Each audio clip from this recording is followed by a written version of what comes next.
Nahulog yung stick ko for my 360. So, andito na kami ngayon. Wait, hanap ako ng pwede kong pagpatungan ng camera. Okay. Ayan. So, bago ang drama, nakalimutan ko sabihin na pupunta tayo sa Bicol. Makakarating tayo na Masbate ng basang-basa. Of course, unfortunately, sa lahat ng mga kalimutan yung raincoat. Actually, naka-prepare na yon pero hindi ko na wala.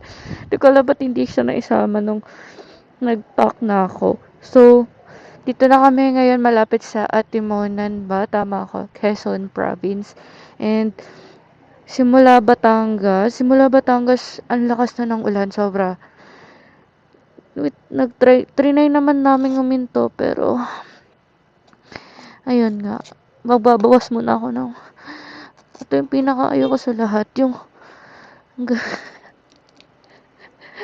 Ito yung pinaka-ayoko sa lahat. Yung nabasa yung loob ng shoes. Nga pala, gamit ko yung Ninja 400.